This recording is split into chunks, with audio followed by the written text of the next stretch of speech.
नमस्कार दोस्तों, GR learning study point में आपका स्वागत है। दोस्तों, इससे पहले मैं एक वीडियो लेके आया था जिसमें हमने बात की थी विजयदान देथा के बारे में। एक महत्वपूर्ण साहित्यकार थे और आज हम बात करेंगे सूर्यमल मिशन के बारे में।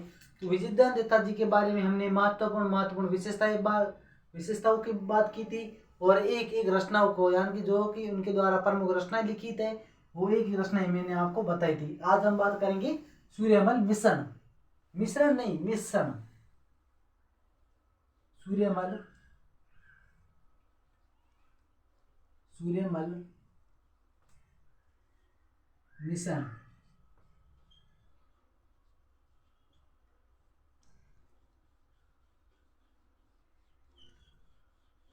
तो हम सूर्यमल मिशन जी के बारे में एक एक महत्वपूर्ण बात करेंगे। हम पहले बात करेंगे इनका जन्म।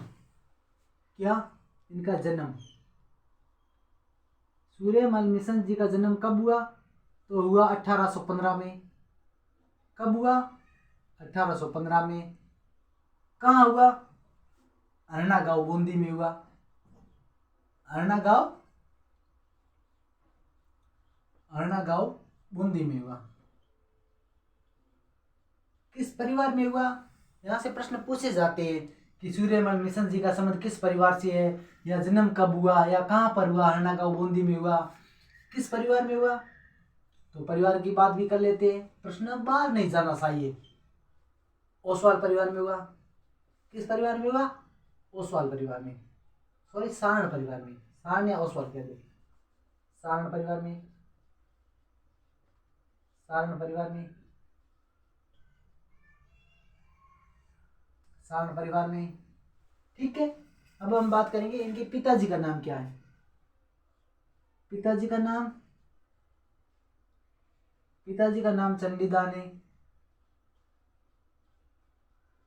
चंडीदान है। माताजी का नाम क्या है? तो माताजी का नाम भी देख लेते हैं। तो माताजी का नाम क्या है? माताजी का नाम भवानी बाई है। क्या दोस्तों? भवानी बाई। माता भवानी बाई, भवानी बाई। अब इनके दत्तक पुत्र हैं, यानी गोद लिया हुआ पुत्र सूर्यमल मिशन जी का दत्तक पुत्र कौन है? तो दत्तक पुत्र की बात करेंगे। दत्तक पुत्र, दत्तक पुत्र। तो इनके दत्तक पुत्र कौन है? मुरारी दान। कौन है? जो कि भांडियावास के मुरारी दान। मुरारी दान इनके दत्तक पुत्र हैं। मुरारी दान का संबंध कहाँ से है? तो भांडियावास, भांडियावास, भांडियावास संबंध है। तो हम बात कर रहे हैं दोस्तों सूर्यमल मिशन जी।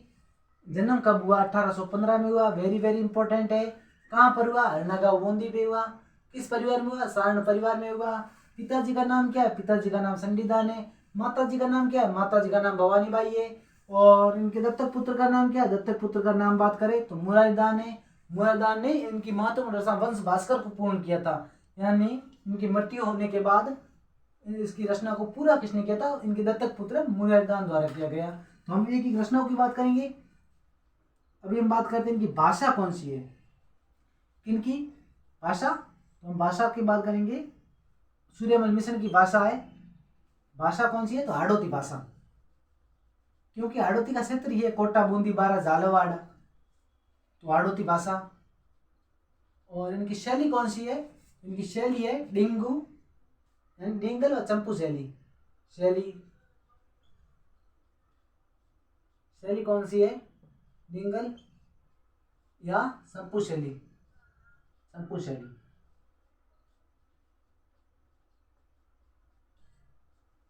दोस्तों, हम बात कर रहे हैं सूर्यमल मिशन जी एक महत्वपूर्ण राजस्थान के साहित्यकार हुए जिनका जन्म 1815 में हुआ। कहाँ पर हुआ? तो अरना गांव बूंदी में हुआ। किस परिवार में हुआ? सारण परिवार में हुआ। पिताजी का नाम क्या है? तो पिताजी का नाम चंडीदान है। माताजी का नाम क्या है? भवानी बाई है। दत्तक पुत्र कौन है? तो दत्तक पुत्र मुरारी दान है। ठीक है। और भाषा कौन सी है? भाषा हाड़ौती है। शैली कौन सी है? तो डिंगल या चंपू शैली कह दो। एक महत्वपूर्ण बात है, सूर्यमल मिशन जी पर 1990 में 2 रुपए का डाक टिकट जारी किया। राजस्थान का ऐसा साहित्यकार है जिन पर 2 रुपए का डाक टिकट जारी किया गया है। तो हम अगली बात करेंगे 1990 में 1990 ईस्वी में इन पर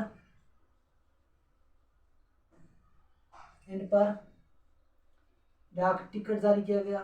क्या किया गया? डाक टिकट जारी किया गया। डाक टिकट जारी कितना? डाक टिकट जारी कितना? 2 रुपये का।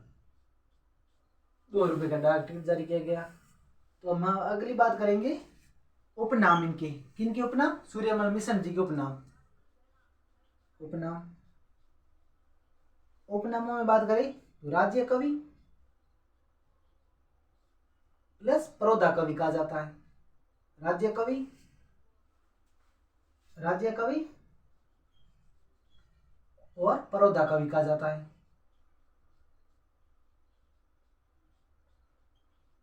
परोधा कवि कहा जाता है। राज्य कवि व परोधा कवि किन्हें कहा जाता है? तो सूर्यमल मिशन जी को कहा जाता है। और अगली बात करेंगे इनकी साहित्य यानी रचनाएं। कौन कौन सी महत्व प्रमुख रचनाएं है? तो प्रमुख रचनाएं किनकी? सूर्यमल मिशन जी की प्रमुख रचनाएं। पहली हम रचनाओं की बात करेंगे वंश भास्कर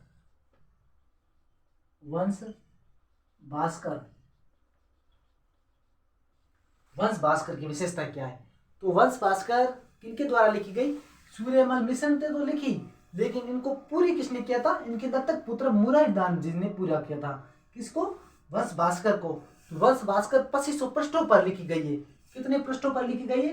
2500 पृष्ठों पर, यानी 2500 पेजों पर लिखी गई है। वंश भास्कर 2500 पृष्ठों पर लिखी गई है। इसे विश्वकोशीय ग्रंथ कहा जाता है।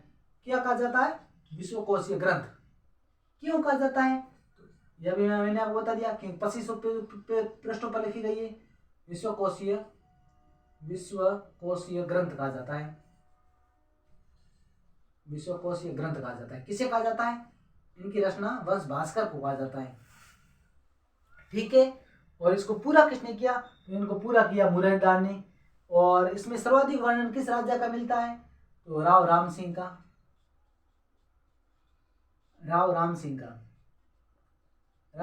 सर्वाधिक वर्णन किसमें मिलता है? वंश भास्कर में। एक महत्वपूर्ण रचना की बात कर रहे हैं वंश भास्कर। और आड़ा सुहानो का भी वर्णन मिलता है। आड़ा सुहानो का वर्णन मिलता है। आड़ा सुहानो का वर्णन किसमें मिलता है? आड़ा सुहानो का वर्णन तो वंश भास्कर में मिलता है। ठीक है। और अब हम बात करेंगे दूसरी महत्वपूर्ण रचना। इसको पूरा किसने किया? यह भी मैं आपको लिखवा देता हूँ कि पूछा जाता है, कहीं से भी प्रश्न बन सकता है। तो पूरा किया मुरारीदान ने पूरा किया। ठीक है। अब हम बात करेंगे महत्वपूर्ण दूसरी रचना है वीर सतसई। कौन सी? वीर सतसई। किनकी रचना है? सूर्यमल मिशन जी की। वीर सतसई की बात करेंगे। वीर सतसई की विशेषता यह है कि यह 202 इसमें 202 है। किसने? 288 दोहे है। दोहे कितने हैं? 288 दोहे है। ठीक है। और वीर सतसई की यानी मैं आपको महत्वपूर्ण बात बताने जा रहा हूं दोस्तों। सूर्यमल मिशन द्वारा लिखी गई वीर सतसई, इसमें 1857 की क्रांति में शामिल होने वाले क्रांतिकारियों की प्रशंसा की है और वह अंग्रेजों का साथ देने वाले शासकों की आलोचना की है। वह किस रचना में है? तो वह है सूर्यमल मिशन द्वारा लिखित वीर सतसई। यानी कि इस पर एक प्रथम टीका लिखा था जिसका नाम है अर्थ प्रबोधिनी। प्रथम टीका लिखा सुंदर प्रकाश देओल द्वारा लिखा गया। किनके द्वारा लिखा गया? सुंदर प्रकाश देओल द्वारा। अर्थ प्रबोधिनी टीका किस पर लिखा गया? वीर सतसई पर। और इस पर भी एक दो टीके लिखे है। कृष्ण सिंह बाठ ने लिखा है, जैसे कि कृष्ण सिंह बाठ ने कौन सा लिखा है? इस पर टीका लिखा है कृष्ण सिंह बाठ ने उदधि मंथिनी।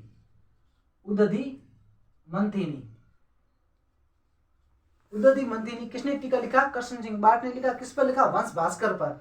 और वीर सतसई पर टीका लिखा है चंद्र प्रकाश देओल ने लिखा है। कौन सा? अर्थ प्रबोधिनी।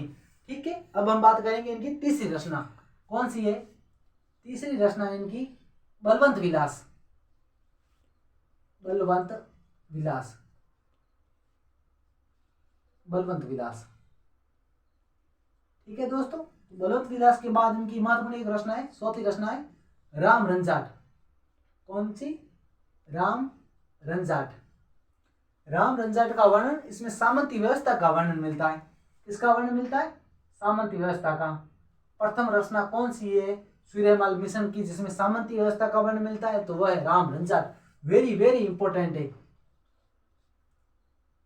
सामंत व्यवस्था का वर्णन है, व्यवस्था का वर्णन है, सामंती व्यवस्था का वर्णन मिलता है। ठीक है, और अन्य रचनाओं में बात करें तो एक है धातु रूपावली। 5 नंबर रचना समाप्त हो गई है। वंश वीर सतसई, वंश भास्कर, बलवंत विलास, राम रंजाट, और 5 नंबर है धातु रूपावली। धातु रूपावली किनकी रचना है? सूर्यमल मिशन जी की। ठीक है, और नंबर 6 बात करते हैं तो वह है वंश समूचे। कौन सी? वंश समूचे, वंश समूचे। तो हमने दोस्तों बात की है इनकी महत्वपूर्ण 6 रचनाएं, धातु रूपावली, वंश समूचे, एक और है कोष प्रबंधन यानी कोष वर्धन या कह दो, या कोष डिंगल कह दो। नंबर 7 नंबर बात करेंगे कोष डिंगल। कौन सी? कोष डिंगल। 7 महत्वपूर्ण रचना है कोष डिंगल।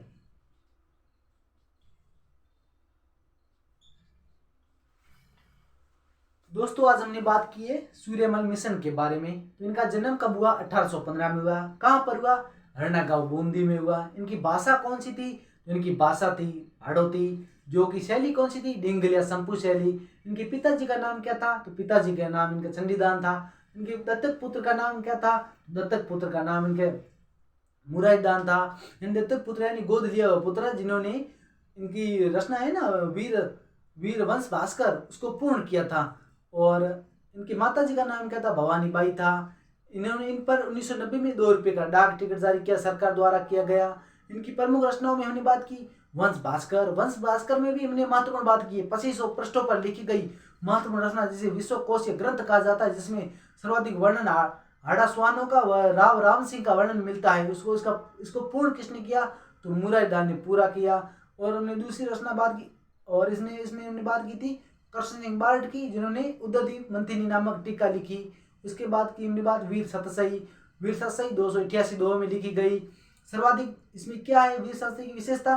तो इसमें 1857 की क्रांति में शामिल होने वाले क्रांतिकारियों की प्रशंसा की है। वह अंग्रेजों का जिसने भी राजस्थान के शासकों ने साथ दिया है उनकी आलोचना की है। यह महत्वपूर्ण विशेषता है वीर सतसई की। और हमने तीसरी रचना की बात की राम रंजाट है, जिसमें सामंती व्यवस्था का वर्णन मिलता है। और राम रंजाट के बाद हमने बात की बलवंत विलास की। बलवंत विलास के बाद धातु रूपावली की बात की है। धातु रूपावली के बाद वंश समुच्चय की बात की है। और वंश समुच्चय के बाद हमने की है कोष डिंगल की। तो हमने पहले बात की थी विजयदान देथा के बारे में, और अब बात करें साहित्यकार है सूर्यमल मिशन। तो दोस्तों एक एक बात को गहनता से आपको अध्ययन करवाया गया है, यानी एक एक शायद कॉम्पिटिशन में आरपीएससी के सदस्य कहाँ से भी प्रश्न पूछे, यहाँ से बाहर नहीं जाएगा। ठीक है, तो दोस्तों मिलते हैं अगले वीडियो में। तब तक के लिए जय हिंद, जय भारत, धन्यवाद।